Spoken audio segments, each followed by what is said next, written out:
Hi అండి, అందరు నమస్తే. నేను మీ రైతు తమ్ముడిని. మీరు చూస్తున్నారు ఎన్జిఎన్ ఫార్మర్ ఛానల్ని. ఈ రైతు దగ్గరికి అయితే నేను ఇప్పుడు వచ్చాను. వాళ్ళ ఆదంకంకి అయితే చాలా మంచిగానే పండింది. కంపెనీ వచ్చేసి గౌస్1 చాలా చక్కగానే రిజల్ట్ అయితే వచ్చిందన్న. చూస్తున్నారు కదా. మళ్ళీ ఈ రైతుని అడిగి తెలుసుకున్నా ఏ విధంగా పండించినారో. వాళ్ళు చెప్పండి, మీ పేరు, మీ ఊరి పేరు ఏదన్నా? మాది కపటలాంటి. మాది కపటలు అయితే నా పేరు సుంకన్న. ఇది గౌస్1 విత్తనం వేసినాను. 5 సార్లు మందు కొట్టినాను. 12 మంది భూమిలో ఏరు వేసినాను. పంట ఈ మాత్రం వచ్చింది నడుసు సార్. చాలా మంచిగా వచ్చింది, బాగానే వచ్చింది. మళ్ళీ ఈ విత్తనాలు మీకు ఎంత పని ఎక్కడ తెచ్చుకున్నారు? ఇది కొనుమూరు రాఘవేంద్ర సార్లు వచ్చిన ఒక ప్యాకెట్ వచ్చేసి 700 రూపాయలు పడింది. 3 ప్యాకెట్లు నాటిన. మరి ఇక్కడ ఆంధ్ర పంట అయితే చాలా బాగుందన్న. మళ్ళీ ఈ ఆంధ్ర పంట మరి ఇక్కడ ఎన్ని ఎకరాలు ఉందన్న? ఇది 3 ఎకరాలు. మళ్ళీ ఈ ఆంధ్ర పంటకు మళ్ళీ మందులు ఎన్నిసార్లు కొట్టారు, దానికి ఎంత ఖర్చు అయింది? ఇక్కడ వేసినప్పుడల్లా 5 మూటలు ఎరువు వేసిన, భూమిలో ఎరువు 5 మూటలు అట్లా 3 సార్లు వేసిన.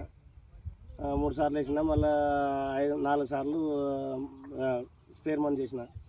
వాటికి ఎంత ఖర్చు అయిందన్న? కొట్టినప్పుడల్లా 2000. దానికి 5 మాటలు 3 మాటల మందులకి వాటికి 15,000. మొత్తం దాదాపు ఒక 20,000 దాకా అయింది. దాదాపు 30,000 ఖర్చు వచ్చింది నాకు. మళ్ళీ ఈ రోజు అయితే ఇక్కడ పంట పూర్తి అయిపోతుంది, చూస్తున్నాము. మరి ఆంధ్రకం కూడా ఇక్కడ కోస్తున్నారు.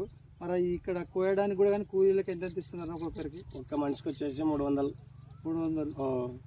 మళ్ళీ ఈ పంట పూర్తి అయ్యాక మీరే మార్కెట్కి వెళ్ళి అమ్ముతారు, లేదా మార్కెట్ వాళ్ళు వచ్చి ఇక్కడ కొంటారన్న?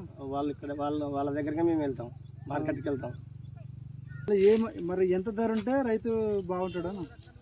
ఇది ధర వచ్చేసి ఖచ్చితంగా 6 చిల్లర అమ్మితే 6,500, 6,700, 900 అట్లా అమ్మితే రైతు సుఖపడతాడు. లేకపోతే రైతుకు వచ్చేసి చాలా 3,000, 4,000, 5,000 అట్లా అమ్మితే చాలా ఇబ్బందిగా వస్తుంది. దీనికి పంట వచ్చేసి సేద్యాలు అంతా మొత్తం వచ్చేసి 60,000 రూపాయలు ఖర్చు వచ్చింది. దీనికి ఖర్చు 60,000 వచ్చింది 5 ఎకరాలకు వచ్చేసి. మళ్ళీ ఈ 5,000, 4,000 అట్లా చిల్లర పోతే మనకేంటి మిగలదు, గుండెకేంగా ఏమి మనం అప్పల పాలు కావాల్సిందే.